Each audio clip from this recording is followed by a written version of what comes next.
کعبے کی رونق کعبے کا منظر، اللہ اکبر اللہ اکبر۔ الحمدللہ رب العالمین والصلاة والسلام علی سید الانبیاء والمرسلین، اما بعد فاعوذ باللہ من الشیطان الرجیم، بسم اللہ الرحمن الرحیم۔ لبیک اللہم لبیک لبیک لا شریک لک لبیک ان الحمد والنعمت لک والملک لا شریک لک۔ الحمدللہ حج کے سلسلے کا یہ دوسرا پروگرام آپ کی خدمت میں پیش کیا جا رہا ہے۔ پچھلے پروگرام میں ہم نے حج کی تعریف، حج اس کا وقت کیا ہوتا ہے، اس کی شرعی حیثیت پہ کلام کیا، حج کی کتنی اقسام ہوتی ہیں شرعی حیثیت کے لحاظ سے، جیسے فرض ہے، واجب ہے اور نفل ہے، اس کے بارے میں ہم نے تفصیل عرض کی۔ حج کب فرض ہوتا ہے، اس کی دلیل کیا ہے، حج کی ادائیگی کب واجب ہوتی ہے، یہ ہم نے آپ کی خدمت میں ذکر کیا، اور حج کے آج انشاءاللہ ہم فرائض بھی آپ کی خدمت میں ذکر کریں گے۔ یہ فرائض پر ہم آئے تھے اور وقت پورا ہو گیا تھا، تو آج آپ کو حج کے فرائض بتائیں گے، اور انشاءاللہ حاجی کی اقسام، حج کی اقسام، میقات کے بارے میں ذکر کیا جائے گا، اور پھر انشاءاللہ ہم اس پروگرام کو مزید آگے لے کر چلیں گے۔ تو آج آپ کی خدمت میں سب سے پہلے حج کے 6 فرض ہوتے ہیں، وہ فرائض آپ کی خدمت میں ذکر کریں گے، انہیں غور سے سماعت فرمائیں، اور تاکہ جیسے نماز کے فرائض ہوتے ہیں، وضو کے اندر فرض ہوتے ہیں، ایسے ہی حج کے اندر بھی 6 چیزیں فرض ہوتی ہیں جن کا جاننا ایک حاجی کے لیے بہت ضروری ہے۔ چنانچہ حج کے فرائض 6 ہیں۔ پہلا ہے احرام۔ احرام فرض ہے، حالت یعنی احرام، یہ سمجھ لیں احرام ایک حالت کا نام ہوتا ہے۔ جب انسان عمرے کی نیت کر لیتا ہے یا حج کی نیت کر لیتا ہے تو ایک حالت اس پر طاری ہو جاتی ہے جو ہمیں نظر نہیں آتی، اس حالت کا نام حالت احرام ہے۔ احرام کا مطلب ہوتا ہے حرام کرنا، گویا کہ جب ہم حج یا عمرے کی نیت کرتے ہیں تو بہت سی چیزوں کو اپنے اوپر حرام کر لیتے ہیں جو جائز ہوتی ہیں، تو اس لیے اس حالت کو حالت احرام کہتے ہیں۔ حقیقتاً یہ ایک حالت کا نام ہے جو نظر نہیں آتی، لیکن مجازاً ہم 2 بغیر سلی چادروں کو احرام کہہ دیتے ہیں۔ مردوں کے حق میں کہتے ہیں جی احرام پہنا ہوا ہے، حالانکہ اگر بالفرض کسی نے حج کی نیت کر لی اور وہ نہانے کے لیے باتھ روم میں چلا جاتا ہے اور دونوں چادریں اتار کے رکھ دیتا ہے، تو ہم یہ نہیں کہیں گے اس نے احرام اتار دیا، بلکہ وہ حالت احرام تو اس پر طاری رہے گی۔ یہی وجہ ہے کہ اگر یہ چادریں اتار کے سلا ہوا لباس پہن لیتا ہے تو ہم کہتے ہیں کہ جی اس پہ صدقہ یا دم بھی لازم ہو سکتا ہے بعض صورتوں میں۔ اس کا مطلب یہ ہوا کہ احرام ایک حالت کا نام ہے، اور لیکن بغیر سلی چادروں کو مجازاً احرام کہتے ہیں، تو لہٰذا احرام ان 2 بغیر سلی چادروں کے ساتھ پھر مرد حضرات حج کرتے ہیں یا عمرہ کرتے ہیں، اور خواتین کے لیے کوئی احرام ضروری نہیں ہوتا، جیسے آگے میں تفصیل انشاءاللہ عرض کر دوں گا۔ دوسرا فرض ہوتا ہے وقوف عرفہ، یعنی میدان عرفات میں ٹھہرنا۔ کب ٹھہرنا ہوگا یہ انشاءاللہ ہم بتائیں گے آپ کو۔ تیسرا ہے طواف الزیارہ کے اکثر چکر۔ اکثر کا مطلب زیادہ حصہ، ایک طواف کے 7 چکر ہوتے ہیں، لہذا اگر کسی نے کم از کم 4 چکر لگا لیے تو گویا کہ فرض ادا ہو گیا۔ اس کے بعد ہر چکر پھر آگے والا واجب کے درجے میں ہوتا ہے۔ تو طواف الزیارہ کے ابتدائی 4 چکر آپ کہہ لیں، یہ 4 چکر فرض ہوتے ہیں، لازم کرنے ہوں گے۔ چوتھا فرض ہے نیت۔ بغیر نیت کی کوئی عبادت نہیں ہو سکتی ہے، بشرطے کہ وہاں پر جیسے وضو یا غسل ہمارے نزدیک بغیر نیت کے ہو جاتے ہیں، لیکن نماز، روزہ اور اسی طرح حج کے لیے نیت لازم ہے۔ پانچواں ہے ترتیب، یہ فرض ہے، یعنی پہلے احرام باندھنا، اس کے بعد پھر وقوف عرفہ کی باری آتی ہے، پھر طواف الزیارہ کی باری آتی ہے، یعنی ان میں ترتیب قائم رکھنا بھی فرض ہے۔ چھٹا ہوتا ہے کہ ہر فرض کا اپنے وقت پر ہونا۔ احرام اپنے وقت پہ باندھا جائے گا، اسی طرح وقوف عرفہ اپنے خاص وقت پر ہوگا، طواف الزیارہ اپنے خاص وقت پر ہوگا، نیت ایک خاص وقت میں کی جائے گی۔ تو یہ تمام ہم چیزیں آپ کو بتائیں گے، کس وقت کون سا کام کرنا ہوگا، تو یہ وقت بھی ہر فرض کو اس کے وقت پہ کرنا یہ بھی ایک فرض ہے، اس لیے ترتیب نہیں بدل سکتے ہیں، ذرا ذہن میں رکھیں۔ تو یہ حج کے فرائض ہوتے ہیں۔ اب اس کے بعد ایک آپ نے لفظ سنا ہوگا میقات، پہلے اس کی معرفت سمجھ لیں کیونکہ یہ ٹرمز بار بار یوز ہوں گی، یہ خاص جو اصطلاحات ہیں ہم بار بار آپ کے سامنے ذکر کریں گے، تو ہر بار پھر اس کی وضاحت نہیں کریں گے، اس لیے اچھی طریقے سے ان کو سماعت فرما لیں اور سمجھ لیں۔ اس کے بعد جب یہ لفظ استعمال ہو تو فوراً آپ سمجھ جائیے گا ہم کیا کہہ رہے ہیں۔ تو میقات یاد رکھیں ایک ایسے مقام کا نام ہے کہ اس کے باہر سے اگر کوئی مکۃ المکرمہ کی طرف جانے کا ارادہ کرتے ہوئے اس کو کراس کرتا ہے، چاہے وہ تجارت کی نیت سے جا رہا ہو، چاہے وہ ویسی کسی کو دیکھنے جا رہا ہو، ملنے جاتا ہو، لیکن اگر وہ میقات کے باہر یعنی اس مقام کے باہر سے مکۃ المکرمہ جانا چاہتا ہے تو بغیر احرام کے گزرنا حرام ہوتا ہے، غلط ہوتا ہے۔ تو اس مقام کا نام ہوتا ہے میقات۔ گویا کہ میقات کے باہر سے جو مکۃ المکرمہ جانے کا ارادہ رکھے وہ میقات سے گزرتے ہوئے احرام ضرور باندھے گا، اگر بغیر احرام باندھے گزر گیا تو اس پر دم لازم ہو جائے گا، یعنی اسے ایک بکرا یا دمبا حدود حرم میں ذبح کرنا پڑے گا، یہ اس نے جرم کر دیا ہے۔ فقہ حنفی کے اندر یہی مسئلہ ہے۔ ہاں امام شافعی رحمۃ اللہ علیہ کے ہاں یہ مسئلہ ہے کہ اگر کوئی میقات کے باہر سے مکۃ المکرمہ جانے کا ارادہ رکھتا ہو اور اس کا ارادہ حج یا عمرے کا نہ ہو، تجارت کرنے جا رہا ہے، کوئی نوکری کے لیے جا رہا ہے، کسی سے ملنے کے لیے جا رہا ہے، تو اس پہ دم لازم نہیں ہوگا۔ لیکن علماء احناف کے نزدیک چاہے وہ کسی بھی نیت کسی بھی غرض سے میقات کے باہر سے مکۃ المکرمہ جانے کا ارادہ رکھتا ہو تو یاد رکھیں احرام باندھنا اس پہ لازم ہے، نہیں باندھے گا تو دم لازم ہو جائے گا۔ اب یہ یاد رکھیں کہ میقات 5 ہیں۔ رحمت کونین صلی اللہ علیہ وسلم نے جیسے مکہ کے چاروں طرف یعنی ہر طرف جو ہے 5 راستے آتے تھے، ان 5 پر ایک ایسے مقام کو مقرر کر دیا کہ اس کے باہر سے آنے والا پہلے نیت کرے، احرام وغیرہ پہنے، عمرے کی یا حج کی نیت کرے، پھر اندر داخل ہو سکتا ہے۔ ویسے داخل ہوگا تو اس پر دم لازم ہو جائے گا۔ اور جہاں پہ ایسے علاقے ہیں درمیان میں کہ ان پہ براہ راست کوئی میقات نہیں بنتی تو پھر میقات کی محاذات یعنی جیسے ایک اس علاقے کی میقات ہے، ایک اس علاقے کی، تو درمیان والے جب آئیں گے تو یہ ان دونوں میقات کے درمیان ایک لائن کھینچ دیں تو اس کو اس لائن کو کراس کرنا سمجھ لیں، اس کے لیے یہ میقات ہے۔ اب دیکھیں مدینہ طیبہ والے اگر مکۃ المکرمہ آنا چاہتے ہیں تو ان کے لیے ذوالحلیفہ ایک مقام ہے، وہ میقات ہے۔ وہاں پر بس والے روک دیتے ہیں، وہ واش روم وغیرہ بنے ہوتے ہیں، غسل وغیرہ کر کے پھر لوگ جاتے ہیں، اور انہیں ابیار علی بھی کہتے ہیں۔ ابیار بیر کی جمع ہے، بیر کنویں کو کہتے ہیں۔ یہاں کے کنویں حضرت علی کرم اللہ وجہہ الکریم کی طرف منسوب ہیں تو ان کو ابیار علی بھی اس مقام کو کہتے ہیں۔ عراق والے اگر جانا چاہتے ہیں تو ذات عرق ایک جگہ ہے، وہ میقات ہے، یعنی شام کی طرف سے جو آنا چاہتے ہیں ان کے لیے جحفہ کا مقام ہے۔ اور جو نجد کی طرف سے جو موجودہ ریاض ہے وہ آنا چاہتے ہیں تو قرن ایک مقام ہے، وہ ان کے لیے میقات ہے۔ اور یمن کی طرف سے جو آنا چاہتے ہیں، اسی طرح ہندوستان اور پاکستان سے جو جانا چاہتے ہیں ان کے لیے یلم لم کا ایک مقام ہے جو میقات کہلاتا ہے، جو میقات ہے یلم لم کہلاتا ہے۔ جب ہمارے حاجی ہندوستان پاکستان سے جدہ جا رہے ہوں خاص طور پر تو درمیان میں یلم لم آتا ہے، وہ نظر تو نہیں آتا، مقام جہاز والے اعلان بھی کر دیتے ہیں، اس سے پہلے انسان کو نیت کرنی ہے۔ اگر حاجی سوتا رہ گیا مثال کے طور پہ اس نے نیت نہیں کی تھی اور وہ میقات کو کراس کر گیا سمجھ لیں دم لازم ہو جائے گا۔ تو وہ ہم پہلے آپ کو بتا دیں گے کس طریقے سے آپ کو میقات سے پہلے نیت کرنی ہے تو انشاءاللہ کوئی دشواری نہیں ہوگی۔ تو معلوم ہوا کہ میقات 5 ہیں جن کو صراحتاً نبی کریم صلی اللہ علیہ وسلم نے تذکرہ فرمایا۔ مدینہ منورہ والوں کے لیے ذوالحلیفہ، عراق والوں کے لیے ذات عرق، شام والوں کے لیے جحفہ، نجد یا ریاض والوں کے لیے قرن، اور اہل یمن اور ہندوستان پاکستان والے حاجیوں کے لیے یلم لم کا مقام ہے۔ تو یہ میقات ہے۔ اب دیکھیں حاجی کی اقسام، حج کی اقسام میں بعد میں بتاتا ہوں، پہلے حاجی کی سماعت فرما لیں، پھر کیونکہ یہ حاجی کی جو ٹرمز میں ابھی آپ کی خدمت میں ذکر کر رہا ہوں یہ حج کی اقسام میں استعمال ہوں گی تو آپ کو ذرا آسانی ہوگی۔ حاجی 3 طرح کے ہوتے ہیں، ایک آفاقی حاجی کہلاتے ہیں، آفاقی قوف سے آفاقی، دوسرے حلی ہوتے ہیں، اور تیسرے مکی کہلاتے ہیں۔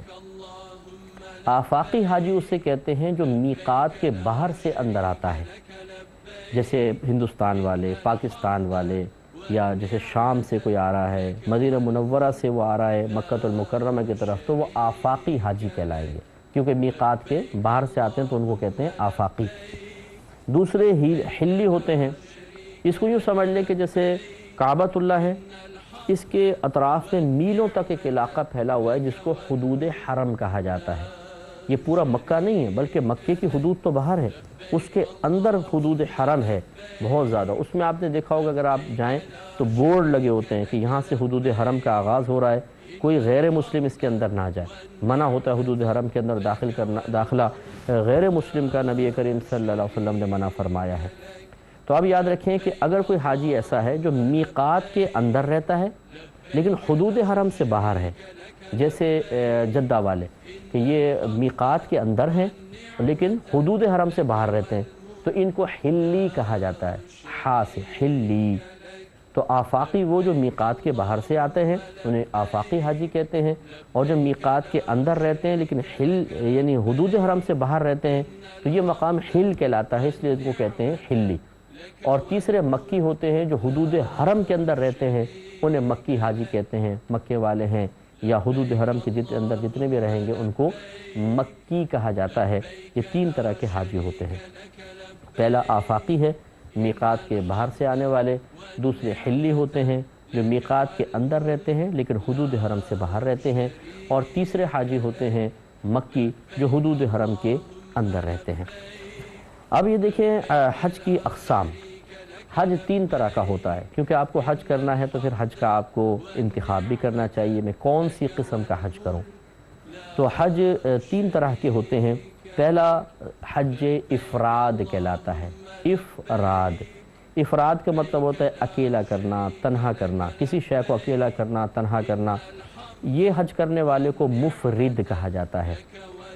اس میں صرف حج کا احرام پہنتے ہیں، عمرے کا احرام، یعنی پہلے ایسا نہیں ہے کہ پہلے ایک احرام آپ نے پہلا عمرے کی نیت سے، پھر اس کے بعد عمرہ کرنے کے بعد آپ نے احرام اتار دیا پھر حج کا احرام پہنتے ہیں، یہ ایسا نہیں ہوتا، بلکہ یہ حج افراد کے اندر براہ راست انسان حج کا احرام پہنتا ہے۔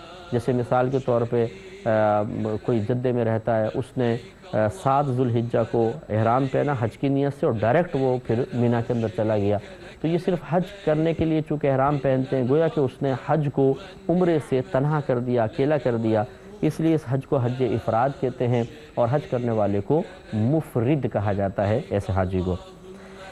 یہ یاد رکھیں کہ یہ جو حج افراد ہے یہ آفاقی ہوں، حلی ہوں یا مکی، تینوں کر سکتے ہیں۔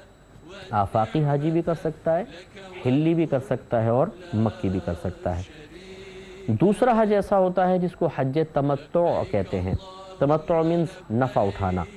اس میں ایسا ہوتا ہے کہ پہلے حاجی حج کا عمرے کا احرام پہنے گا، جا کے عمرہ کرتا ہے پھر اتار دے گا، پھر 8 ذوالحجہ کو دوسرا احرام پہنے گا حج کی نیت سے۔ تو اس میں چونکہ عمرے کا بھی نفع اٹھایا جاتا ہے، یا یہ کہہ لیں کہ عمرہ کرنے کے بعد پھر انسان عام حالت میں 4 5 6 دن گزارتا ہے پھر حج کے احرام پہنتا ہے، تو اس لیے اس کو کہتے ہیں حج تمتع، اور اس کے کرنے والے کو متمتع کہتے ہیں، متمتع۔ اور اکثر جو ہمارے ہندوستان پاکستان کے حاجی ہوتے ہیں وہ حج تمتع ہی کرتے ہیں، وہ پتہ نہیں ہوتا کہ ہم حج تمتع کر رہے ہیں، لیکن ہوتا یہی ہے کہ وہ نیت کرتے ہیں صرف عمرہ کرنے کی، وہاں پہنچتے ہیں عمرہ کرتے ہیں، عمرہ کرنے کے بعد حلق وغیرہ کرتے ہیں، قصر کرتے ہیں، احرام اتر جاتا ہے، پھر عام کپڑوں کے اندر 2 دن 3 دن 4 5 6 دن گزارتے ہیں، پھر 8 ذوالحجہ کو دوبارہ احرام پہنتے ہیں، پھر حج کی نیت کرتے ہیں اور پھر مینا کی طرف روانہ ہوتے ہیں۔ یہ جو ترتیب ہے یہ سمجھ لیں حج تمتع کی ہے، اور ایسا حاجی متمتع کہلاتا ہے۔ اس کے بعد تیسرا ہوتا ہے حج قران۔ قران کا مطلب ہوتا ہے ملنا یا ملانا۔ یہ اس میں حج اور عمرے کا احرام ایک ساتھ پہنا جاتا ہے، یعنی جب انسان پہلی مرتبہ احرام پہنے گا تو نیت کرے گا عمرے کی بھی اور حج کی بھی۔ اس میں چنانچہ چونکہ ایک ساتھ ان دونوں کی نیت کی ہے، لہٰذا یہ حاجی جب مکۃ المکرمہ پہنچتا ہے عمرہ کرنے کے بعد پھر یہ احرام اتار نہیں سکتا ہے، بلکہ اگر بالفرض 2 ذوالحجہ یا 3 ذوالحجہ کو مکۃ المکرمہ پہنچا عمرہ کر لیا، اب 8 ذوالحجہ کو روانہ ہونا ہے مینا کی طرف، تو یہ ان بیچ کے جو 4 5 روز ہیں حالت احرام میں گزارے گا۔ اس میں اگر احرام کی پابندیوں کے خلاف کوئی کام کیا دم بھی لازم ہو سکتا ہے، صدقہ وغیرہ کفارے لازم ہو جائیں گے، یہ ہو سکتا ہے، تو اس میں شدت زیادہ ہے، سختی ہے۔ تو چونکہ اس میں حاجی ایک ہی نیت کے اندر حج اور عمرے دونوں کو ملا رہا ہوتا ہے، اس لیے اس کو حج قران کہہ دیتے ہیں، اور ایسے حاجی کو قارن کہتے ہیں۔ اور یاد رکھیں کہ ہمارے نبی کریم صلی اللہ علیہ وسلم نے اپنی حیات طیبہ میں ایک ہی حج کیا اور وہ حج قران تھا۔ اس لیے علماء نے ارشاد فرمایا کہ سب سے افضل ترین حج حج قران ہے۔ تو اگر موقع ملے کوشش کریں کہ حج قران کر لیں، یہ ذرا مشقت کے اعتبار سے سخت ہوتا ہے۔ اسی طرح یہ بھی یاد رکھیں کہ اس میں اگر کوئی جرم سرزد ہو جاتا ہے، کفارہ کوئی لازم ہو گیا تو ڈبل کفارہ ہوگا، یعنی اگر بالفرض کوئی جرم سرزد ہوا جس پر دم لازم ہوتا ہے تو 2 بکرے یا 2 دمبے دینے ہوں گے، باقی لیکن حج افراد یا حج تمتع کے اندر ایک ہی جانور لازم ہوتا ہے۔ تو اس میں مطلب سزا سخت ہے، پابندیاں سخت ہیں، لیکن ثواب سب سے زیادہ ہے۔ یہ سب سے افضل حج ہے، اور ہمارے نبی کریم صلی اللہ علیہ وسلم نے اسی حج کا انتخاب فرمایا تھا۔ تو حج 3 طرح کے ہو گئے۔ حج افراد، اس کے کرنے والے کو مفرد کہتے ہیں، اس میں صرف حج کا احرام پہنتے ہیں، عمرے کا نہیں۔ دوسرا حج تمتع، اس سے کرنے والے کو متمتع کہتے ہیں، پہلے صرف عمرے کا احرام ہوتا ہے، پھر عمرہ کرنے کے بعد احرام اتار دیا جاتا ہے، پھر 8 ذو الحجہ کو دوبارہ حج کا احرام پہنتے ہیں۔ اس میں چونکہ عمرے اور حج کا احرام علیحدہ علیحدہ ہوتا ہے تو اس کو حج تمتع کہتے ہیں، کرنے والا متمتع کہلاتا ہے۔ تیسرا حج قران ہے، اس میں حج اور عمرے کی ایک ساتھ نیت کی جاتی ہے، اس میں بیچ میں گیپ نہیں ہوتا۔ عمرہ کرنے کے بعد حج کے لیے جانے تک، یعنی مینا کی طرف روانہ ہونے تک احرام کی پابندیوں کو برداشت کرنا پڑتا ہے۔ اس کو حج قران کہتے ہیں، کرنے والا قارن کہلاتا ہے۔ نبی کریم صلی اللہ علیہ وسلم کی سنت کریمہ ہے، آپ نے حج قران ہی فرمایا، زندگی میں ایک حج کیا تھا اور وہ حج قران تھا۔ تو یہ ہم نے آپ کو حج کے بارے میں تھوڑا سا عرض کیا۔ اب ہم آتے ہیں حج کی تیاریوں کی طرف۔ جن اللہ تعالیٰ کے نیک بندوں کا، خوش نصیب بندوں کا نام قرآن اندازی میں نکل آیا ہے، یا وہ پرائیویٹ طور پہ حج کی طرف جانے والے ہیں، کچھ یو اے کی ریاستوں سے جاتے ہیں، بہت سارے ایسے ہیں کہ جو مکۃ المکرمہ کے اطراف سے قریب سے جاتے ہیں، جیسے جدہ سے جا رہے ہیں۔ ان سب کو ہم پیشگی مبارکباد دیتے ہیں کہ اللہ تعالیٰ نے آپ کا اس سال حج کے لیے انتخاب فرمایا۔ یہ واقعی اللہ تعالیٰ کے کرم کے بغیر ممکن نہیں ہے، اور اللہ تعالیٰ کی نگاہ انتخاب جس شخص کے اوپر پڑ جائے وہ بڑا خوش قسمت ترین شخص ہے۔ اللہ تعالیٰ آپ کو عافیت کے ساتھ حج مکمل کرنے کی توفیق عطا فرمائے، اور ہماری گزارش ہے کہ مجھ گناہگار کو بھی، اور ہماری کیو ٹی وی کی پوری ٹیم کو، اور ہماری کیو ٹی وی کی ٹاپ مینجمنٹ کو ضرور آپ دعاؤں میں یاد رکھیے گا۔ جب جس مقام پہ آپ کو یاد آئے آپ ہمارے لیے دعا کریں گے تو انشاءاللہ ہمیں بھی راحت ملے گی، اور اللہ تعالیٰ ہم پر خصوصی اپنا کرم فرمائے گا۔ تھوڑے سے میں حج کے فضائل آپ کی خدمت میں عرض کر دیتا ہوں، کیونکہ اس سے ذوق میں اضافہ ہوتا ہے اور دوسروں کے شوق میں اضافہ ہوتا ہے، تو اس لیے یہ جاننا بہت اچھا ہے۔ بخاری و مسلم کی روایت حضرت ابو ہریرہ رضی اللہ تعالی عنہ سے مروی ہے کہ حضور اقدس صلی اللہ علیہ وسلم سے عرض کی گئی، یا رسول اللہ صلی اللہ علیہ وسلم، کون سا عمل سب سے افضل ہے؟ فرمایا اللہ تعالیٰ اور اس کے رسول پر ایمان لانا۔ پھر عرض کی گئی یا رسول اللہ اس کے بعد کیا ہے؟ فرمایا اللہ تعالیٰ کی راہ میں جہاد کرنا۔ عرض کی گئی یا رسول اللہ صلی اللہ علیہ وسلم اس کے بعد کیا ہے؟ تو آپ نے فرمایا حج مبرور۔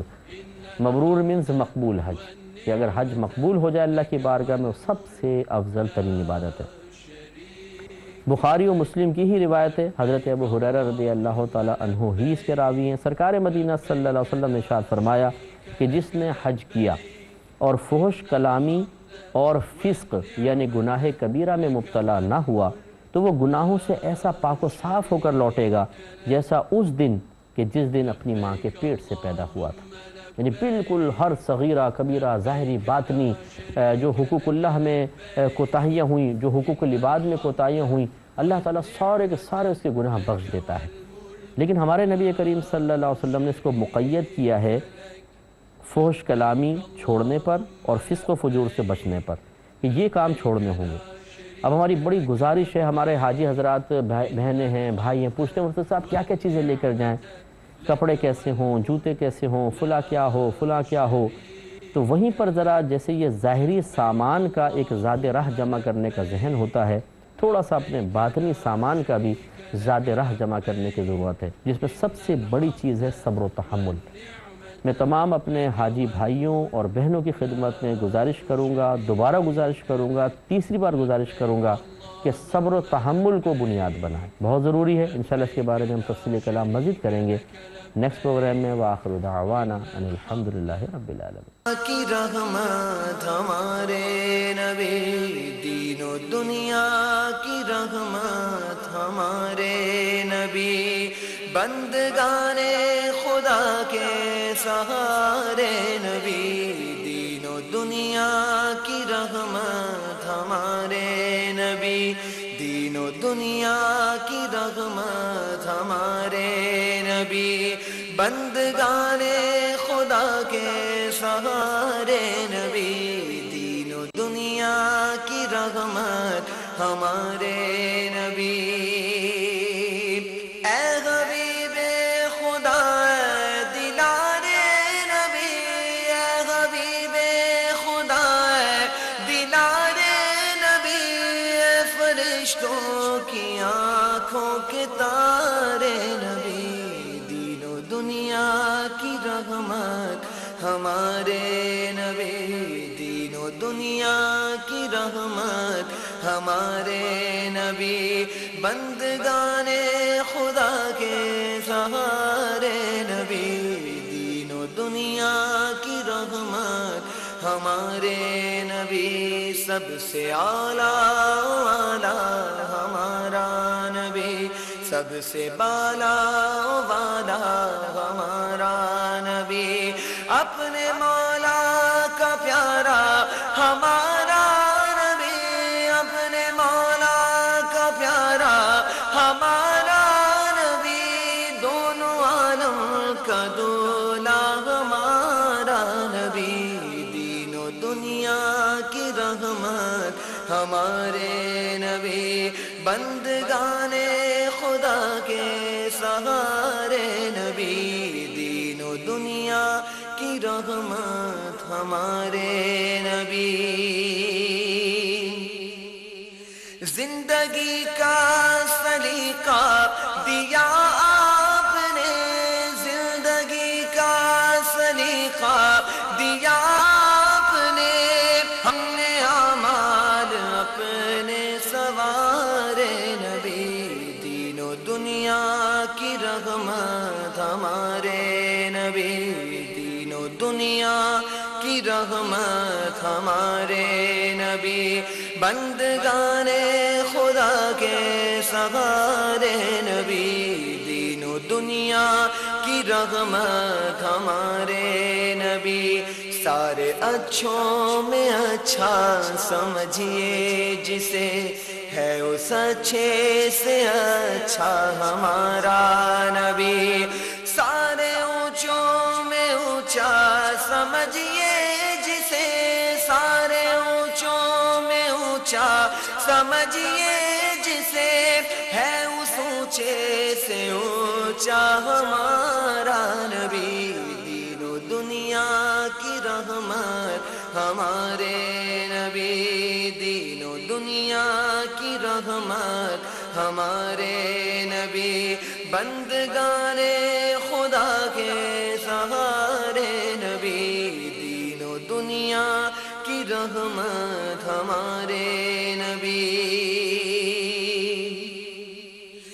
جا کے دشمن تھے کفار جب آپ کے، جا کے دشمن تھے کفار جب آپ کے، کتنی مشکل سے دن وہ گزارے نبی، دین و دنیا کی رحمت ہمارے نبی، دین و دنیا کی رحمت ہمارے نبی، بندگان خدا کے سہارے نبی، دین و دنیا کی رحمت ہمارے نبی، جس کی دو بوند ہے کوثر و سلسبیل، ہے وہ رحمت کا دریا ہمارا نبی، کون دیتا ہے دینے کو وہ چاہیے، کون دیتا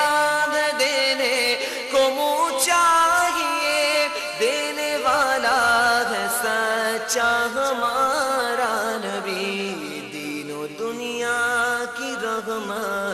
ہمارے نبی، بندگان خدا کے سہارے نبی، دین و دنیا کی رحمت ہمارے نبی۔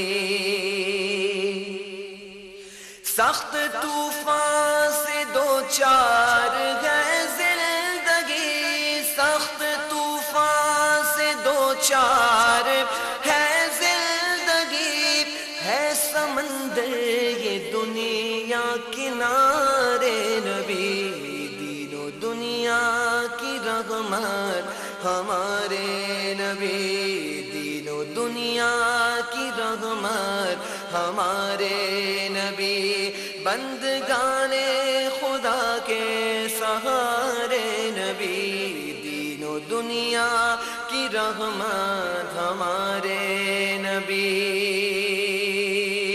خلق سے عالیہ، عالیہ سے رسل، اور رسولوں سے اعلیٰ ہمارا نبی، غمزدوں کو رضا مجدہ دیجئے کہ ہے، غمزدوں کو رضا مجدہ دیجئے کہ ہے، بے کسوں کا سہارا ہمارا نبی، دین و دنیا کی رحمت ہمارے نبی، دین و دنیا کی رحمت ہمارے نبی، بندگان خدا کے سہارے نبی، دین و دنیا کی رحمت ہمارے